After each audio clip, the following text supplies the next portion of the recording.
about how the entire narrative of Madurai had happened. And I'd just like to welcome Ma Atmapriya Swami to the panel. Nityananda. Yes, so as we were narrating the glory and history of the ecosystem, the kingdom of Madurai, you could see these pictures which are actually displayed, where the Supreme Pontiff of Hinduism, His Divine Holiness, was declared as the 293rd Guru Maha Sannidhanam of the Shamala Pita Sarvagnya Peetam, the Madurai, the oldest papal state and the monastic kingdom, at the age of 34 on 27th of April 2021. You can see the 292nd pontiff who's coronating His Divine Holiness and giving him the staff, the traditional staff of Meenakshi to His Divine Holiness on the 27th of April 2012. And actually, Ma, I'd like if you can just describe it. Actually, I remember from our previous conversations about the glory of the Madurai Adinam and the coronation of the Supreme Pontiff of Hinduism, that you actually had mentioned how the 292nd Guru Maha Sannidhanam actually saw and declared the Supreme Pontiff of Hinduism as an incarnation of Sri Trignyana Sambandar himself. Could you just share a little bit more about that and about how what that means really to the whole world, what that means in the history of Hinduism, that Guru Maha Sannidhanam is declaring this for the Supreme Pontiff of Hinduism?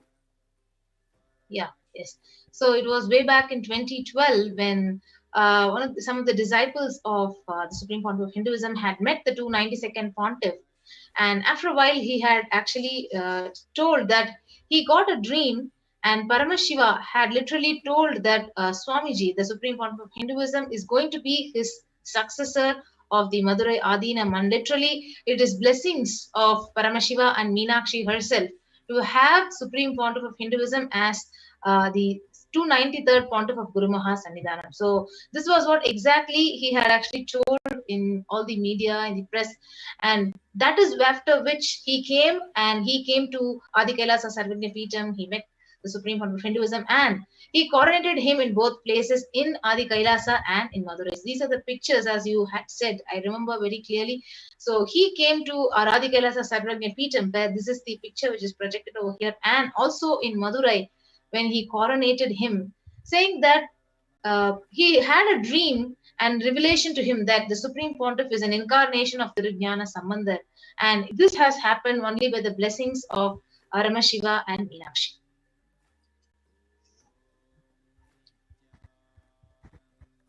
And here we have a photograph of the immediate lineage of all of the four predecessors of the Supreme Pontiff of Hinduism, and it is going from the five pontiffs back until the Supreme Pontiff of Hinduism.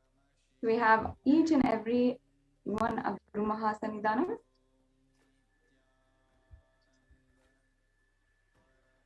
Yes, so these are the pictures you could see. The aftermath of the coronation of His Divine Holiness as the 293rd Pontiff of the Madurai Kingdom.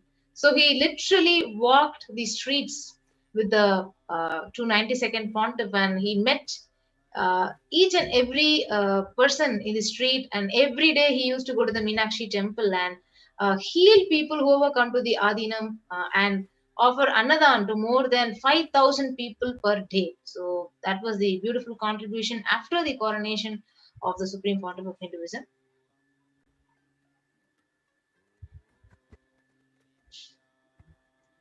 Yes, and as we can see here, the Supreme Pontiff of Hinduism, after having been coronated, is visiting the Temple with the 292nd Guru Maha Sannidhanam. And after this, he had done so much to revive and to bring back life into the Madurai Adinam, whether it is the reconstruction of the reconstruction and repair work around the Madurai Adinam, around this ancient heritage, or giving free food every single day, or reviving the ancients, such as the Jnanapal. With Atmapriya Swami, would you be able to even tell, I think even yourself, you had served as one of the doctors in the medical camps that were going on. Could you tell a little bit more about what kinds of services that that the Supreme Pontiff of Hinduism was spearheading there, and how was the reaction? How many people came to Madurai Adinam, came to the SSGP or the Shamala Pita Sarvagnipitam every day? And what was like, if you can give us a picture, like what was a day in the life of Madurai when Swamiji was there?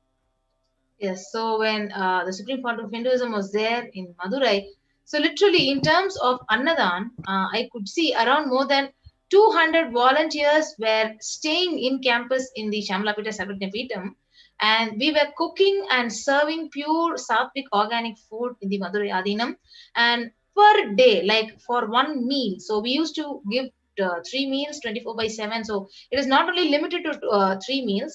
Anytime anyone walks in, they can actually have a full meal, a fulfilled meal. So minimum 1,000 to 2,000 people, they enter the campus, and they have a fulfilled meal. And the beauty was the crime rate. So the local police officer, he came one day to have the darshan of Supreme Court of Hinduism, and he said that literally the crime rate of the whole area had reduced because the theft, the robbery was the high level in that area just because they didn't have food. So the Supreme Court of Hinduism was coronated right after 2 months. The whole crime rate has decreased, and even I was a witness to that when the police officer was actually sharing it with the devotees and the Supreme Court of Hinduism itself.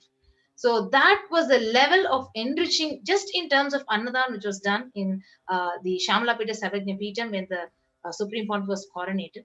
So later when in the medical camp. So I was also part of the medical camp, and almost 3 medical camps were conducted with a team of more than 50 doctors in more than 10 to 12 specialties, in various specialties, and around more than 10,000 people around the whole area near the Shamlapita Sarvagnapitam were actually benefited by the medical camp. So, and the Supreme Pontiff also had a huge vision of building a big hospital, a multi-speciality hospital in the Shamlapita Sarvagnapitam. So that was in regards to the contribution in terms of medical facilities and medical camp. Yes, ma'am. Amazing. Can you tell us a little bit about what it was like as yourself serving in these medical camps? How were the patients? How did they really feel about Swamiji holding these medical camps, and how many people in the medical camps also were benefited in the surrounding area? Yes. So as I actually mentioned, more than 10,000 to 15,000 people were benefited in each medical camp. So we had conducted more than 3 to 5 medical camps. So the people, like the basic food and medicine is what people are yearning for. So that was fulfilled, and the early diagnosis. Not only that, so even if they had any diagnosis of any disease or any problem, the next day they used to come to the Supreme Court of Hinduism, take his darshan during the Sarva darshan and get it healed.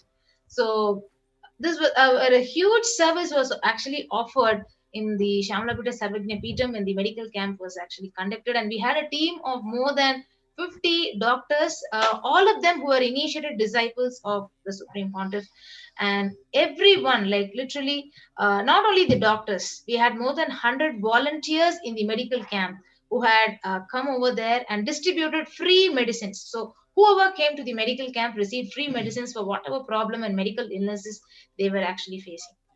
Wonderful. So actually, in addition, as you can see here, the Supreme Pontiff of Hinduism had gone and visited so many of the surrounding temples, and the Madurai Adinam, actually being one of the oldest heritage adinams and monastery complexes of this entire area, was in charge, if I'm right, of different.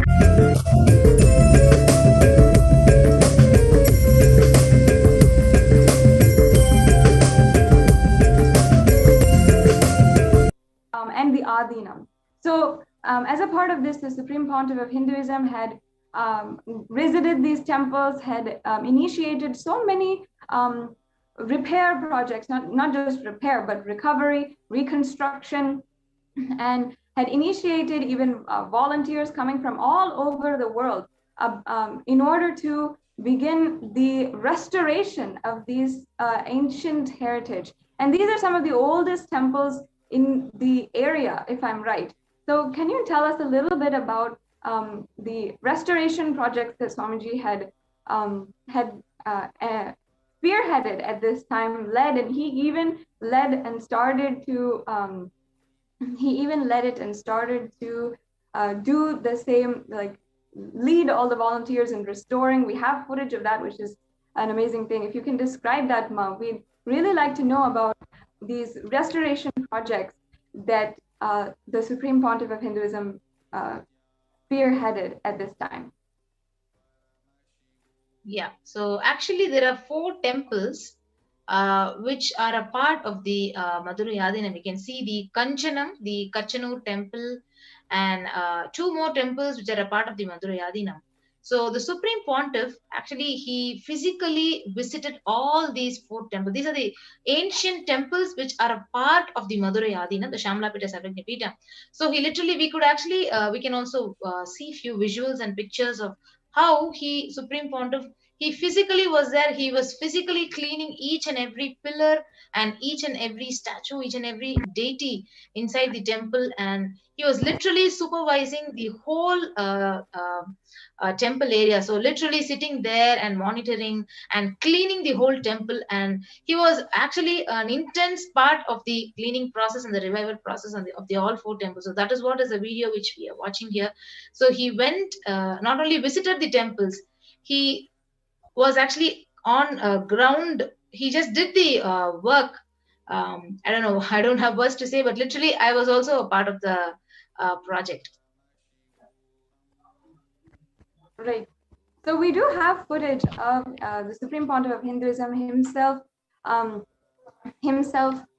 cleaning the temples. I think we just have to, that would be amazing to show that footage in particular.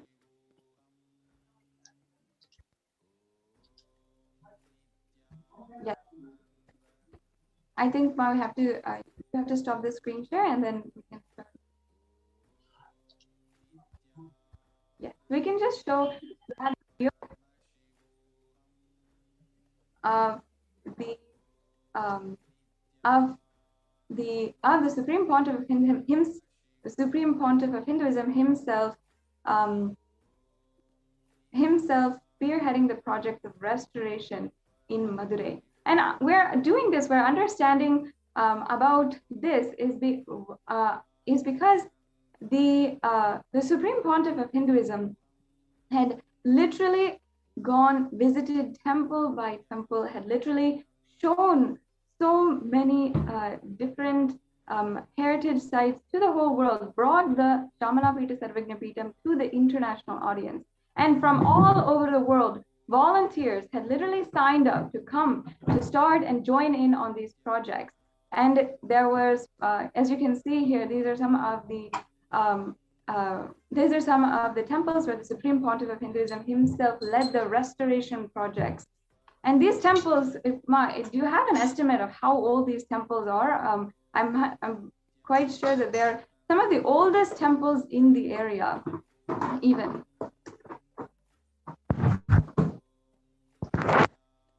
These temples, such as the Kanjanur temple and in Kanchanam, the temples there are some of the oldest temples that are in the area, as well, of course, and are all under the purview, under the responsibility of the Madurai Adinam itself. So that's why, as the Supreme Pontiff of Hinduism, he himself went and not even visited, he himself went to these temples, led the projects, led these massive restoration projects. As you can see here, the Supreme Pontiff of Hinduism himself directing the whole team for the restoration of this temple, and he himself cleaning, going and cleaning the deities, going and cleaning the cobwebs off of the temple pillars. All of this really shows the amount of contribution that the Supreme Pontiff of Hinduism was determined to do, and not only that, what he was successfully doing. These temples for hundreds of years did not even see did not even see how the basic running, and were not even able to meet in many ways the basic levels of running and sanitation, cleanliness, and many of the temples were degraded. Many of the temple constructions were slowly falling apart due to so much of air pollution, due to so much of different effects of time happening on the temple construction. And due to this, the Supreme Pontiff of Hinduism saw it necessary, absolutely necessary, to ensure that these projects are underway and happening, and therefore he himself went and cleaned these temples, as you can see here. Now, the very why we are showing this, and the very astonishing fact is then, despite having contributed so much, shown in so many different ways, the amount of restoration he was doing, the amount of contribution he was doing, how, as Mahatma Priya Swami mentioned before, literally the crime rates in the surrounding area of the Kailashonata Shamala Pita Sarvagna Pitam had decreased, and 10,000 people in the surrounding areas were continuously being benefited. It's not a joke to be able to do this kind of good to the people. And people around Madurai were celebrating the Supreme Pontiff of Hinduism continuously, always visiting the temple, visiting Madurai temple when the Supreme Pontiff of Hinduism had graced and received the blessings of Devi Meenakshi. Every single morning there would be a procession to the Devi Meenakshi Madurai, the main temple of Madurai, and both the 292nd Guru Mahasanidhanam and the Supreme Pontiff of Hinduism as the 293rd Guru Mahasanidhanam would go to the temple to receive the darshan of Devi Meenakshi. And at that time, literally crowds of people would be gathering around just to have a glimpse, the blessings, and seek the guidance of the Supreme Pontiff of Hinduism.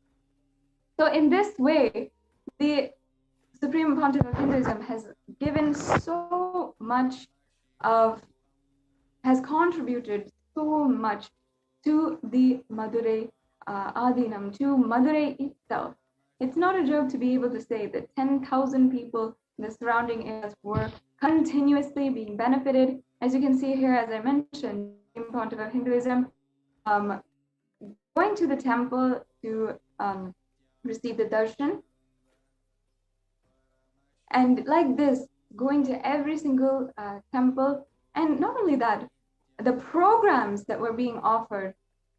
When Mahatma Priya Swami joins us back, we'll see how the programs that were ongoing continuously in the Madurai and in the surrounding areas were also benefit people. Programs about how to live a conflict-free life, how to overcome anxiety and fear, and how to really be able to live life powerfully.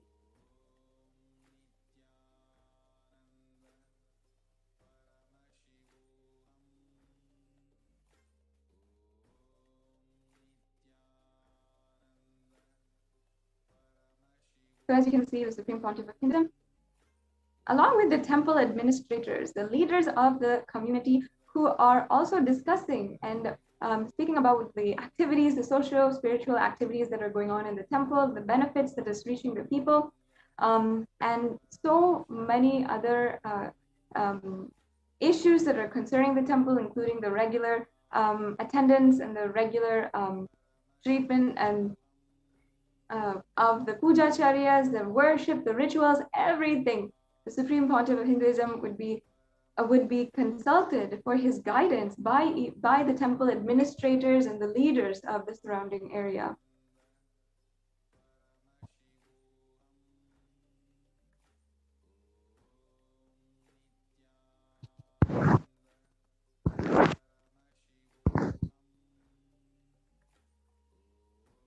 Yes.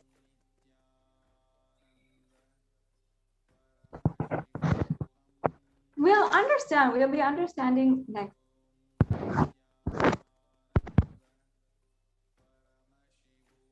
About sorry for that technical glitch.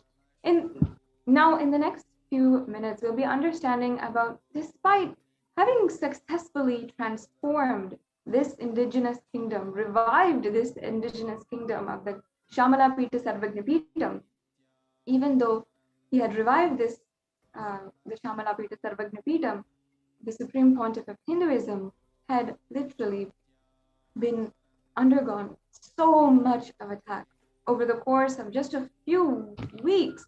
More than 50 petitions and 50 cases were filed against the Supreme Pontiff of Hinduism in acts of abhorrent, incessant lawfare, making up absolutely baseless allegations that would go out onto the media and then have massive campaigns of hate speech against the Supreme Pontiff of Hinduism. We'll now be understanding how the attacks against the Supreme Pontiff of Hinduism ensued in the following months after a very quick break.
If you are interested in enlightenment, we will immediately bring this to you.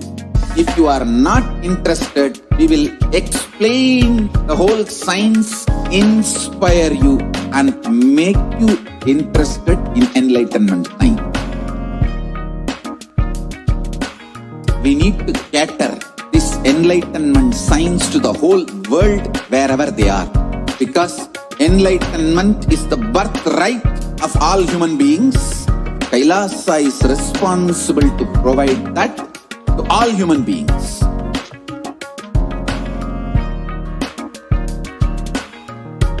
Kailasa is the totality of the knowledge I received from my gurus and practice manifested in my life, perfected by teaching millions of people from all cultures, time zones, backgrounds, genders, nationality, race, from every creed.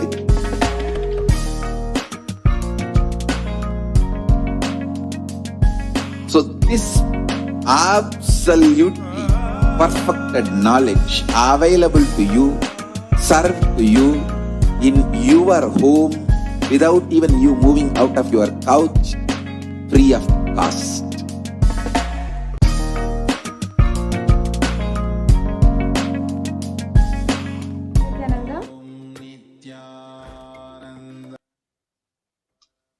Yes, Nityanandam.